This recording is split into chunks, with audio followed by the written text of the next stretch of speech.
Hello, I'm Stephanie Hoyle and I'm working for the Knitting the Herring project. If you're wondering why you can't see my face, it's because I'm going to show you how to knit, and it's more important that you can see what my hands are doing.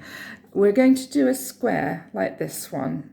I'm using double knitting wool and 4mm needles. I'm using quite short needles because I'm sitting at a table, so it's easier to use short needles. First thing we have to do is create the stitches we're going to knit from. That's called casting on. And you start your cast on with a slip loop. So hold the tail of the wool in your left hand and hold the wool about 10 centimetres away with your right hand. Bring your right hand over and turn it so that you've created a loop in your left hand there. I'm just going to trap it. And then you make another loop and push it up from underneath like that.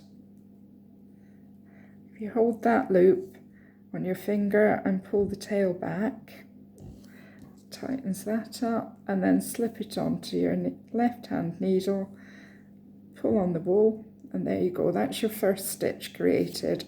I'm just going to hold that tail out of the way so that I don't start to knit with it accidentally.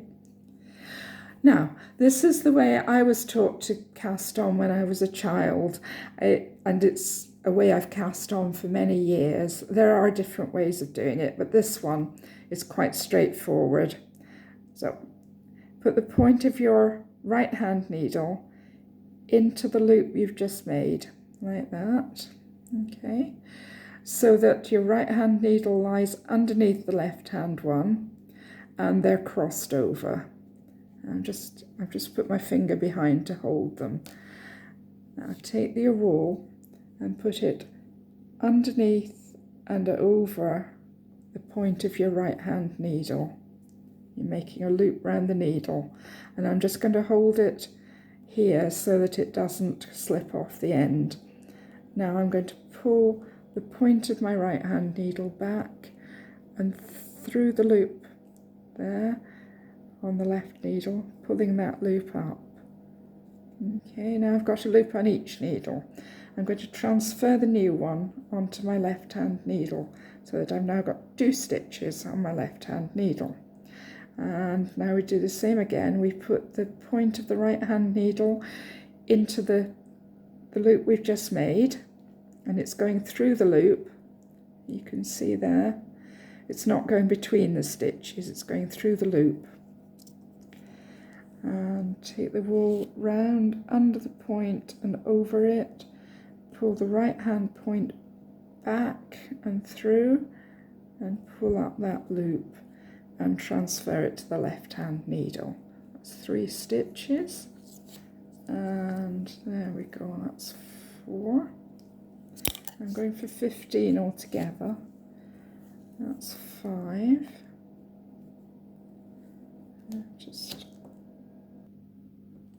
Right, just quickly cast on the rest of those. So now we've got 15 stitches on this left hand needle. Now I'm going to show you how to do the knit stitch. It's one of the basic stitches of knitting. The other basic stitch is the purl stitch. So to do the knit stitch, we're really very much like you've just been doing. Put the right hand point of the right hand needle through the last loop, or the first loop, the loop you've just knitted anyway, the first one on the left hand needle. Put your wool round, under and over the point, and pull the loop up.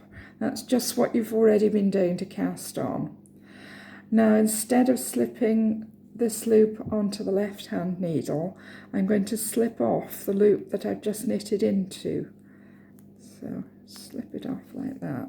So now I've got 1 loop on my right hand needle and 14 on the left hand needle. And we do the same again into the first stitch, under, round and over, pull back, pull up the loop, and slip that off.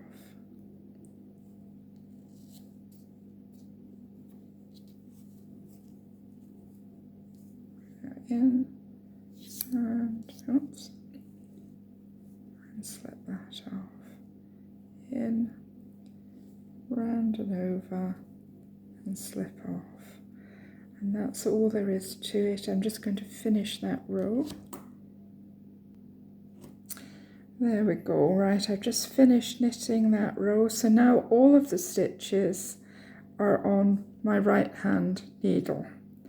So what I need to do now is swap hands so that the needle with all the stitches on is at the left again. And now we're ready to start the second row, which will be just the same as the first row. Just watch that you don't, because this is a bit loose, just watch you don't knit into the stitch on the row below. Okay, so we're going in there again, through there. That's it. And your second row will be just the same as knitting your first row.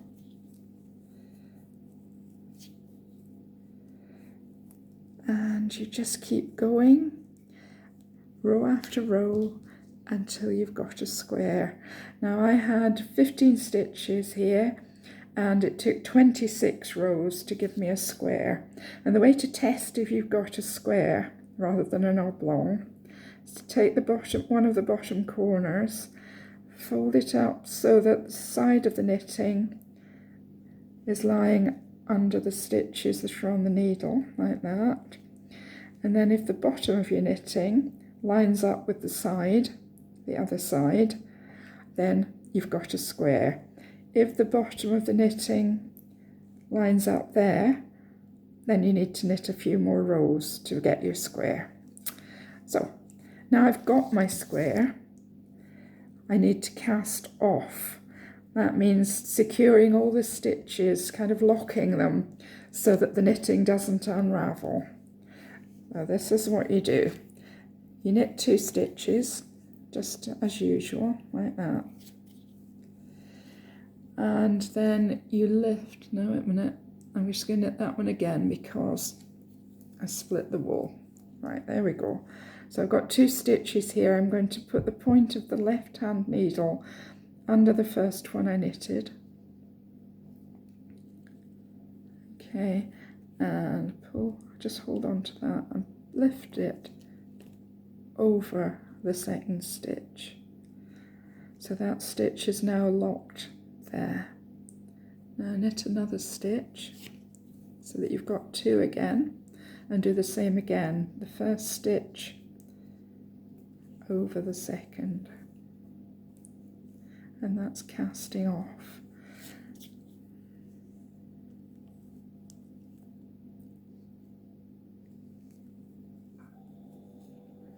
Okay, and you'll see you get a sort of, it looks like a chain lying along the top of your knitting where you've cast off. I'll just finish that. Right, when you get to the end, you see, they're all cast off. I've just got 1 stitch left. I'm going to just pull the needle up to open up the loop. I've already broken off the wool, so I'm going to put the end of my wool through the loop and pull it up. And now all the stitches are secure and that won't unravel. Now don't cut these ends off close, because if you do, your knitting will start to unravel. What you need to do is run them through some of the stitches to secure them before you trim them off small. But you can leave them, if you're going to put this into the display in the Fisheries Museum that goes with the Knitting the Herring project, then you can leave your ends because they can be used for hanging them up, attaching them to other things, etc. What I did with my square was make it into a fish. I thought that was appropriate. It's not a brilliant fish, but it's a fish. I'll show you how to do that if you want to. Fold your square over so that the, at this end is the edge that I cast off. And I took a line of stitching from the middle of that cast off row through to about here, and that made the tail. Okay, and then I ran this end through those cast on stitches and pulled it up tight. Pulled it up into the nose, and I put a few black stitches over that just to look like a mouth. And I put some stuffing in and then stitched up the rest of this here and gave it eyes. And that's my fish. I say it looks a bit funny from the side. It doesn't really look like a fish, but that way up it does. Now, if you've knitted your first square, you can be very proud of yourself and enjoy your knitting. Okay?